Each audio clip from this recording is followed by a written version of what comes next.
र आज बिहानको लास्ट यो तातोपानीको सकियो प्रोग्राम। अब लाग्यो घर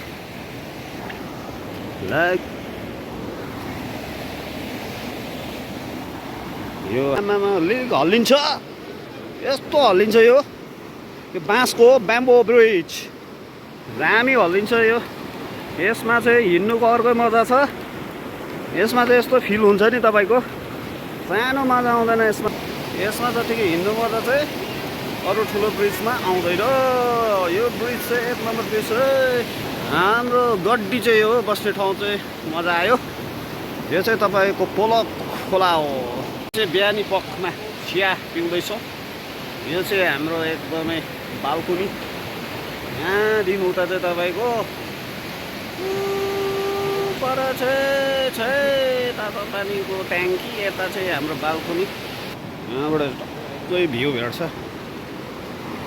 यहाँ माछाको शिकारमा बिहानदेखि छ। यहाँ एउटा चाहिँ झोड मरेको छ, त्यहाँ पर चाहिँ माछा लागि फर्कियो। आज चाहिँ लास्ट रुमबाट निस्कियो हाम्रो गद्दीबाट।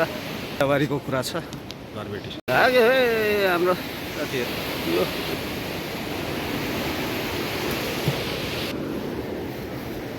यस्तो चाहिँ सानो ठाडो छैन है। मामा बाटो डेन्जर यस्तो रहेछ। यो सिँढी स्टेप चाहिँ 375वटा रहेछ है तलबाट माथिसम्म। अब फर्कियो, गाडी भएको ठाउँमा आइपुग्यो।